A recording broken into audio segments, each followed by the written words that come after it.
ನಮಸ್ಕಾರ ವೀಕ್ಷಕರೇ, welcome to Radha's kitchen. ಇವತ್ತು ನಾನು ಕಡಲೆಬೇಳೆ ಗಾರ್ಲಿಕ್ ರೈಸ್ ಮಾಡ್ತಾ ಇದ್ದೀನಿ. ಬನ್ನಿ ಇದು ಹೇಗೆ ಮಾಡೋದು ಅಂತ ನೋಡೋಣ. ನಾನು ಸ್ವಲ್ಪ ಆಯಿಲ್ ಹಾಕ್ತಾ ಇದ್ದೀನಿ. ನೋಡಿ, ನಾನು ಇದಕ್ಕೆ ಮಸಾಲೆ ಪದಾರ್ಥ ಎಲ್ಲ ಹಾಕ್ಕೊತಾ ಇದ್ದೀನಿ. ಚಕ್ಕೆ, ಲವಂಗ, ಏಲಕ್ಕಿ, ಜಾಪತ್ರೆ, ಕಲ್ಲುವ ಎಲ್ಲ ಹಾಕ್ಕೊತಾ ಇದ್ದೀನಿ. ನೋಡಿ, ನಾನಿಲ್ಲಿ ಒಂದು ಉಂಡೆ ಬೆಳ್ಳುಳ್ಳಿನ ಸಣ್ಣಗೆ ಚಾಪರಲ್ಲಿ ಹೆಚ್ಚಿಟ್ಕೊಂಡಿದ್ದೀನಿ. ನೋಡಿ, ನಾನಿಲ್ಲಿ 3 ಈರುಳ್ಳಿ ತೊಗೊಂಡಿದ್ದೀನಿ, ಮೀಡಿಯಮ್ ಸೈಜ್ದು. ಈರುಳ್ಳಿ ಎಲ್ಲ ಚೆನ್ನಾಗಿ ಫ್ರೈ ಆಗಿದೆ. ನೀವು ಒಂದು 4 ಹಸಿಮೆಣಸಿನಕಾಯಿ ಹಾಕ್ತಾ ಇದ್ದೀನಿ. ನೋಡಿ, ನಾನು ಒಂದು ಕ್ಯಾರೆಟ್ ತೊಗೊಂಡಿದ್ದೀನಿ. ಅದನ್ನು ಮೀಡಿಯಮಾಗಿ ಸಣ್ಣಗೆ ಹೆಚ್ಕೊಂಡು ಅದನ್ನು ಕೂಡ ಹಾಕ್ಕೊತಾ ಇದ್ದೀನಿ. ನೋಡಿ, ಮೀಡಿಯಮ್ ಸೈಜ್ ಒಂದು 3 ಟೊಮೆಟೊ ತೊಗೊಂಡಿದ್ದೀನಿ. ನೋಡಿ, 1 ಸ್ಪೂನ್ ಆಗೋಷ್ಟು ನಾನು ಉಪ್ಪು ಹಾಕ್ಕೊತಾ ಇದ್ದೀನಿ.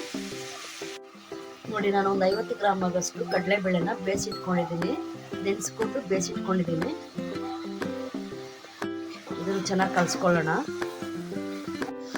ನಾನು ಕಡಲೆಬೇಳೆನ 1 ಅವರ್ ಮುಂಚೆ ನೆನೆಸಿಟ್ಕೊಂಡು ಬೇಯಿಸಿಟ್ಕೊಂಡಿದ್ದೀನಿ.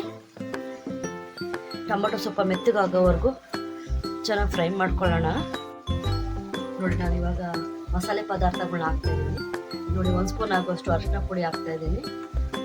1 ಸ್ಪೂನ್ ಆಗೋಷ್ಟು ಬಿರಿಯಾನಿ ಮಸಾಲ ಪೌಡರು, ಅಷ್ಟು ಚಿಲ್ಲಿ ಪೌಡ್ರ್ ಹಾಕ್ಕೊತಾ ಇದ್ದೀನಿ. ನೋಡಿ, ಇವಾಗ ಇದಕ್ಕೆ ಸ್ವಲ್ಪ ಕೊತ್ತಂಬರಿ, ಸ್ವಲ್ಪ ಪುದೀನ ಹಾಕ್ಕೊತಾ ಇದ್ದೀನಿ.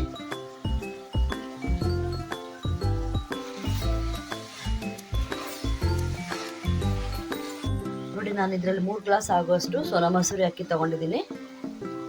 ಇದೇ ಗ್ಲಾಸಲ್ಲಿ 6 ಗ್ಲಾಸ್ ನೀರು ತೊಗೊಂಡಿದ್ದೀನಿ. ನೋಡಿ, ಇವಾಗ ನೀರು ಬಿಸಿ ಆಗಿದೆ. ಇದಕ್ಕೆ ಹಾಕೊತಾ ಇದ್ದೀನಿ.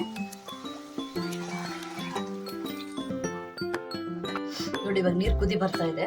ಇವಾಗ ನಾನು ನೆನೆಸಿಟ್ಕೊಂಡಿರೋ ಅಕ್ಕಿನ ಹಾಕೊತಾ ಇದ್ದೀನಿ.